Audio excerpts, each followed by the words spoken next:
Legislative update by Melanie Brunson. The regular thumbnail head and shoulders color photo of Melanie accompanies her column as always. She is depicted in the photo with dark glasses and a serious look. There is no accompanying caption. The legislative update begins. Annual hearing on Capitol Hill. The pace of legislative activity has picked up considerably since our last report. On March 22nd, BVA National President Dale Stamper testified at a joint hearing of the House and Senate Veterans Affairs Committees. He was allotted 5 minutes to speak, and his statement covered 3 issues.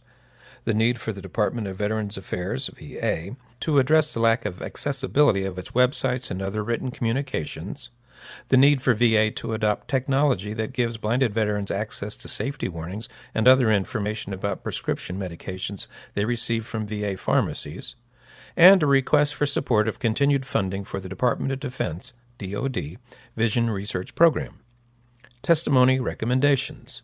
In addition to Dale's oral remarks, BVA submitted a written statement containing detailed information about our legislative priorities and concerns. This statement included a series of recommendations for congressional action. Here is the complete list of the recommendations. BVA requests that the 115th Congress conduct an oversight hearing on VA lack of compliance with Section 508 of the Rehabilitation Act throughout the Veterans Health Administration, VHA, and Veterans Benefits Administration, VBA, information technology programs, and that Congress require that VA set timelines, funding levels, and staffing goals for addressing areas of noncompliance. BVA recommends that the Veterans Affairs Committees urge VA to develop policies and practices that enable VA's agencies to identify the veterans and VA employees who need access to materials and correspondence in formats other than print by virtue of disabilities, and to ensure that they have the capacity to communicate with such individuals in appropriate, accessible formats. BVA requests an increase in appropriations to support funding for purchase of new equipment needed to provide blind patients with access to updated prescription drug labels in all VA hospitals and outpatient facilities whose pharmacies provide labels for script talk units to blind and visually impaired patients. BVA requests that members of the Veterans Affairs Committees express their support to appropriators for funding of the DoD Vision Research Program within the congressionally directed Medical Research Program at $15 million in fiscal year 2017. BVA requests oversight of the full establishment of the Vision Center of Excellence and the Defense Veterans Eye Injury Registry on resources, program management, and funding. The Association similarly requests oversight of the Hearing Center of Excellence. BVA requests congressional support for VA's adherence to high standards in the recruitment of employees and contractors who provide rehabilitation training to blinded veterans and urges Congress to ensure that VA continue requiring certification by recognized accrediting bodies. BVA urges Congress to pass legislation providing for research and treatment of vision-related conditions that continue to plague Vietnam-era veterans exposed to toxic substances during their service, and further requests support for a VA study of the link between Agent Orange and choroidal melanoma eye cancer. Congress must repeal the inequitable requirement that the amount of an annuity under the Survivor Benefit Plan be reduced on account of and by an amount equal to the amount received by a veteran under dependency and indemnity compensation. BVA Legislative Committee meets with key members, staff. This subsection of the legislative update includes a photo of 10 persons standing together side by side. Most of the individuals are blinded veterans, 5 of whom are wearing service caps and 4 of whom have guide dogs.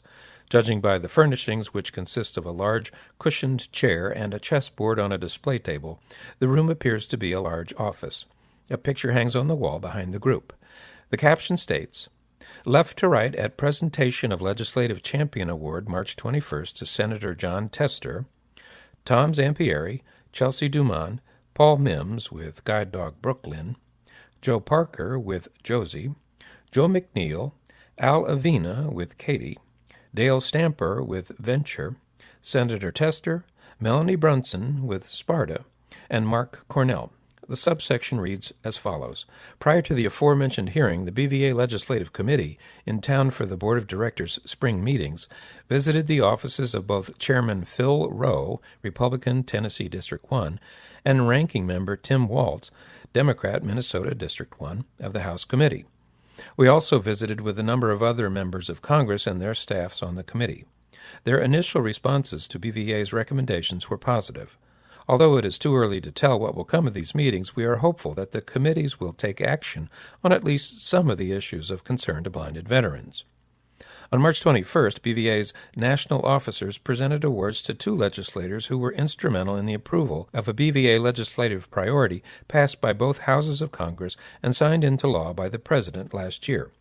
Dale recognized and thanked Senator John Tester, Democrat, Montana, who sponsored S-171, and Congresswoman Julia Brownlee, Democrat, California, District 26, who sponsored H.R. 288, for the assistance they provided in getting the bills passed.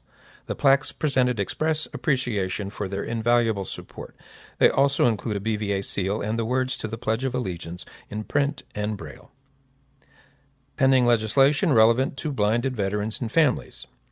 In early March, the House of Representatives passed 3 significant bills relating to veterans and VA. H.R. 1367, which would expand VA's authority to recruit, hire, and promote highly qualified employees, passed the House by a margin of 412 to 0. H.R. 1259, which would allow VA to use an expedited process to fire, demote, or suspend employees who perform their jobs poorly, passed the House by a vote of 237 to 178. The third bill, H.R. 1181, limits the circumstances under which veterans with mental disabilities can be deemed automatically ineligible to purchase firearms. H.R. 1181 passed by a vote of 240 to 175. A long list of additional bills awaits congressional action. This list continues to grow as additional veteran legislation is introduced each week. We will update you as Congress and President Trump take further action on any of the pending bills or issues of concern. Begin receiving periodic updates. If you're interested in obtaining legislative information during the 2 months between each bulletin issue, please consider subscribing to our Legislative Updates email list. We try to send out detailed legislative reports at least once each month. We do it more frequently when necessary so that our members can remain abreast of time-sensitive information. To join this email list, send a message to M. Brunson, that's MBRUNSON, at bva.org, and include the words Legislative Email List in the subject line. Please feel free to also use the aforementioned address to contact me with any additional questions you may have about our legislative and advocacy activities. We understand also that some of our BVA members become involved in state and local legislative issues that affect blind and visually impaired veterans in their communities.